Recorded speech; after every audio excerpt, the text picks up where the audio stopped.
What is permaculture? What is permaculture? I don't know. I don't know. Some say we are crazy, some say we are lazy. Seeds we sow, plants we grow.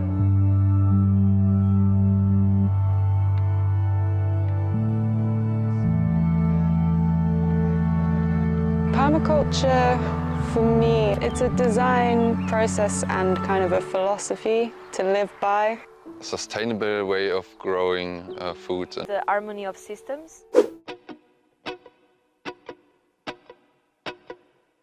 So I encourage people to look and see things for what they are. So I don't necessarily teach techniques.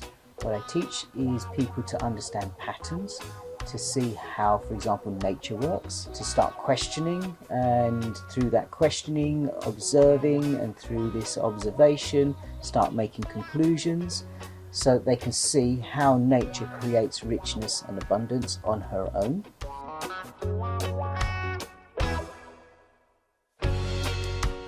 In my opinion, Rakesh is good in experience in the way that he makes it playful and that we just try it out, learn, applying the tools we learned.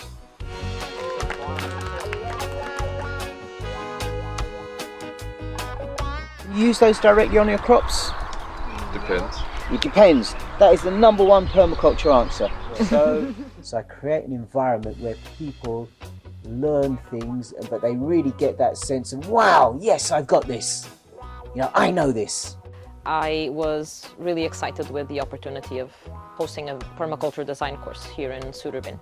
You can have 1,000 tools, but what are actually the smart tools to use in your own context, right? So in the context of Sweden, Gotland especially, etc., etc. It was quite special to start with a little bit of this idea of sociocracy. So again, a bit of a focus on the social structures of the group. I'm actually quite excited that one of the projects or one of the design projects that we're going to have here in Suderbin is try to create a big overview of the garden and the infrastructures of the garden in Suderbin. Growing season is quite short, and we do want to try to grow as much of our own food as possible. So I think that through this design, where we can specifically look at certain areas of Suderbin and help us find, you know, the best positioning for this polytunnel is definitely something that we can benefit from with the course. Okay. Bella mamma, bella mamma, bella mamma, yeah. I'd definitely say Rakesh opened my, not just Rakesh actually, Rakesh and Suderbin have opened my eyes to different ways of dealing with conflict transformation instead of conflict resolution.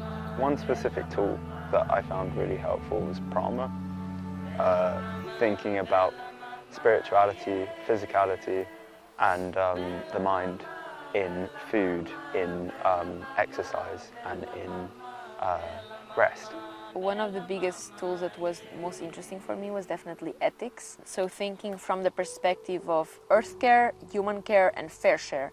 And if you don't have the three of them, you don't have anything. I will really want to use this tool to analyze my own life and my own practices, from self-care to my routines and my personal relationships, how they actually affect me, everyone else, the earth, and society.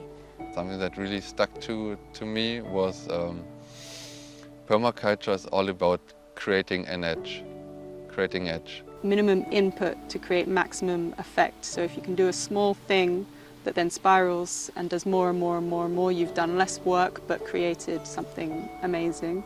If I had to pick one word to describe this week, I'd pick resilience. Work with nature and not against nature.